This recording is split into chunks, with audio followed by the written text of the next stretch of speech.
They said there were only 2 left. 31 months later, Evan Rourke typed the model number into a search bar and found 64. Not 64 parts listings. Not 64 headers. 64 combines. Same make, same class, same harvest package. The same supposedly hard-to-find machine he had rushed to finance because a dealer told him it was almost gone from the continent. That was the moment the story broke. The combine in his shed was real. The debt was real. The acres it had cut were real. The scarcity was not. Evan Rourke was 53 years old in the summer of 2016, farming west of Colby, Kansas, with his daughter Lena.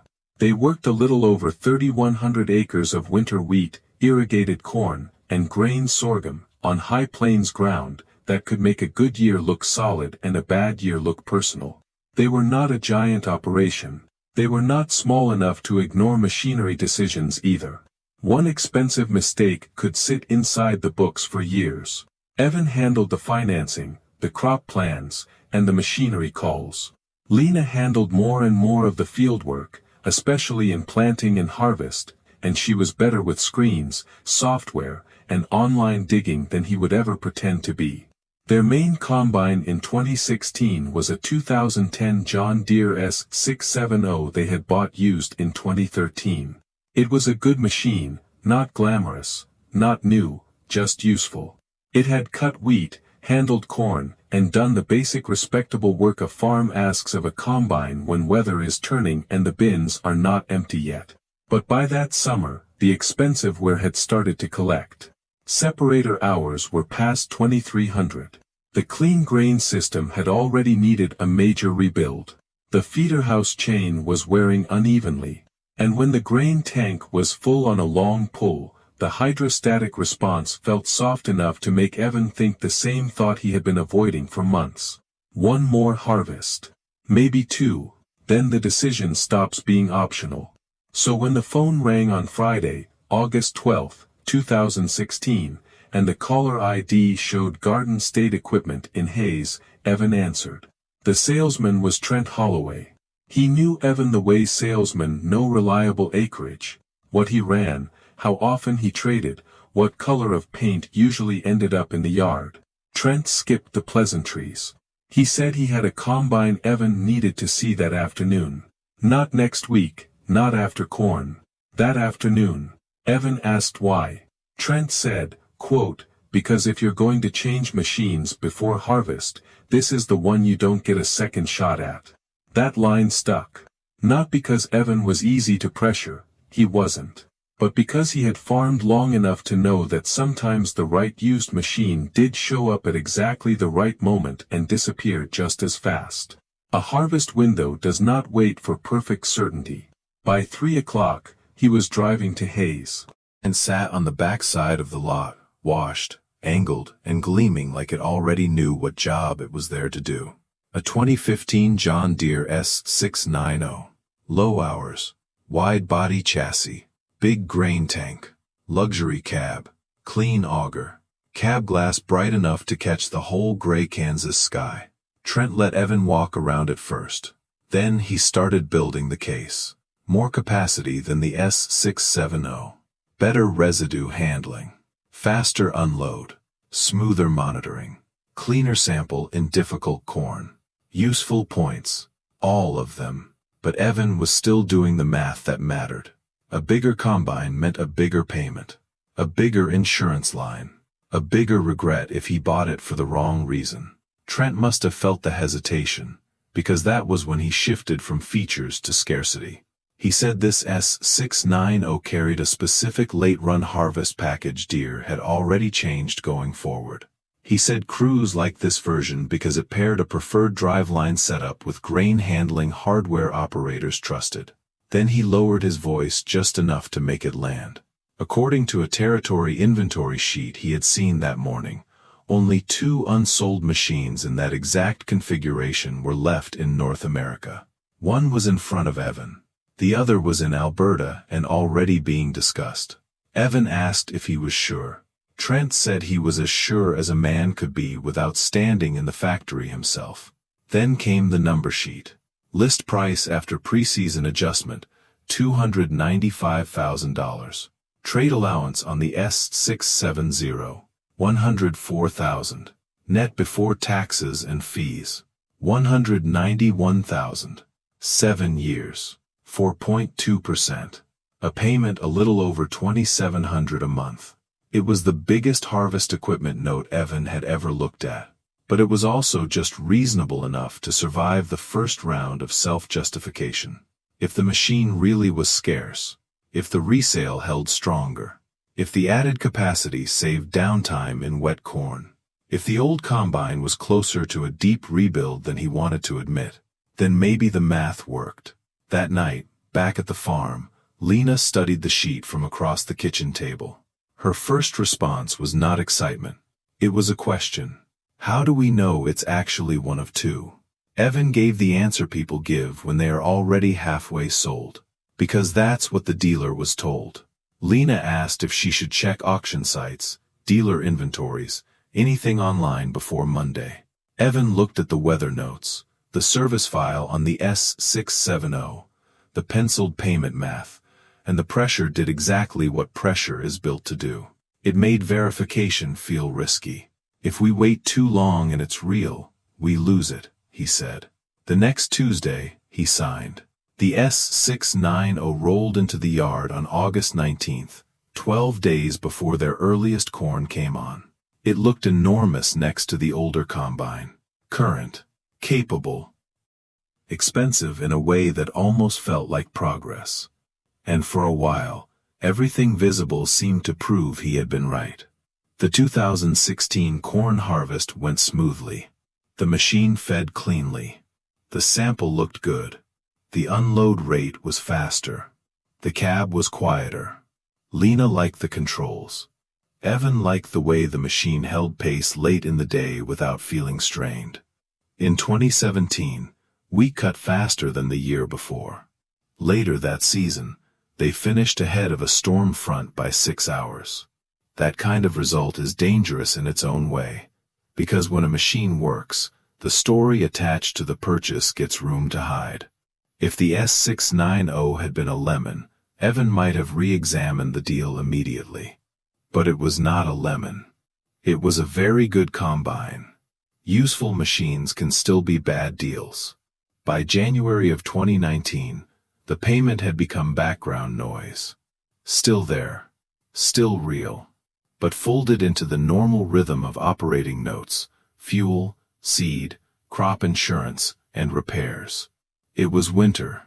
Corn was in the bins. The books were mostly closed. Lena was in town for filters. Evan was in the office with a cup of coffee gone lukewarm on the desk, checking used values the way he did every winter, just to see where the market was drifting. He was not trying to buy anything. He was only trying to stay informed. He typed S690 into a farm equipment listing site. The first page loaded. 19 listings. He narrowed the search by year and package details. 11 remained. He opened another site. 22 more. A third. 17 more. Now he was writing numbers on the back of an old seed invoice. Kansas, Nebraska, Colorado, South Dakota, Oklahoma, Alberta, Saskatchewan.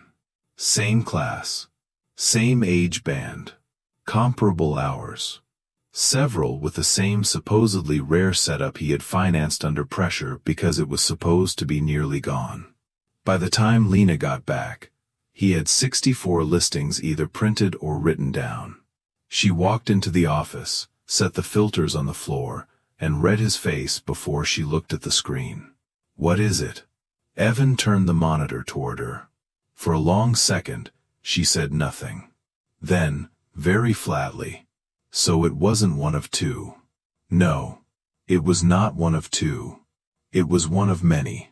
And once that truth was in the room, the rest of the math stopped hiding. Comparable machines with similar hours were being offered around $168,000 to $182,000.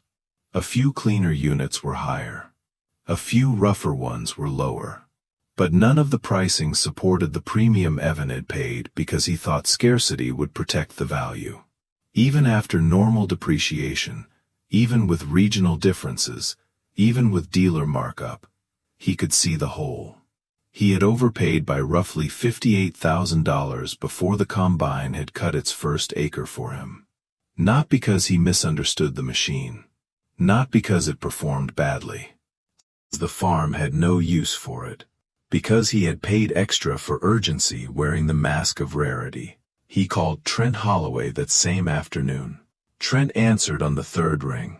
Evan asked him one direct question. How many of those machines had actually been built? And what proof had he ever had that only 2 were left when he made the sale? There was a pause. Office noise behind it.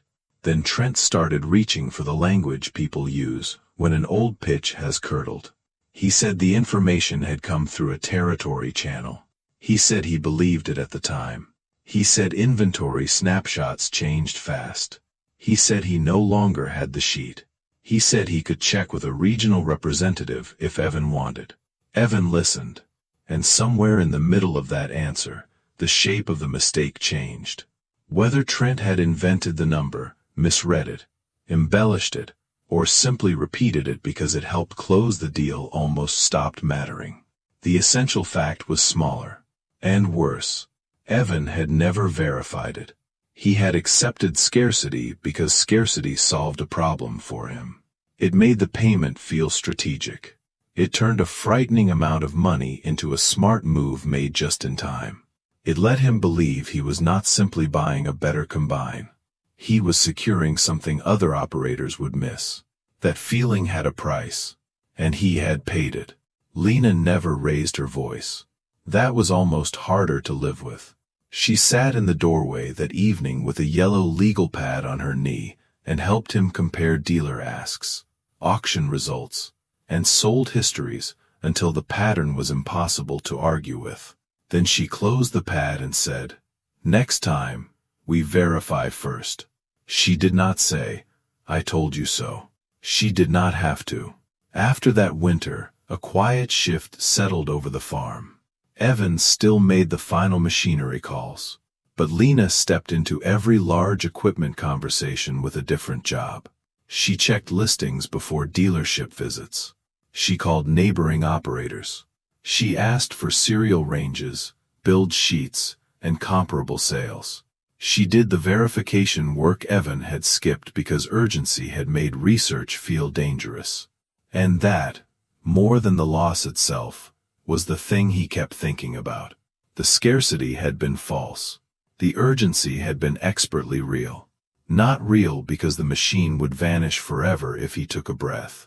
Real because the sales process had been built to make delay feel expensive. That is how controlled information works on competent people. It does not need to fool them completely. It only needs to compress the time available for doubt. The S690 kept running well. Through 2019, 2020, and 2021, it did exactly what a good machine should do. Normal maintenance. No dramatic failures. No neat revenge story where the combine punishes the buyer for trusting the pitch. That would have made the lesson simpler. Instead, the machine remained useful. Useful machines can still be bad deals. By 2021, the loan balance was lower. The market value was lower too. Evan checked listings every few months. Not obsessively. Just often enough to keep the lesson from softening into a vague regret. The numbers moved.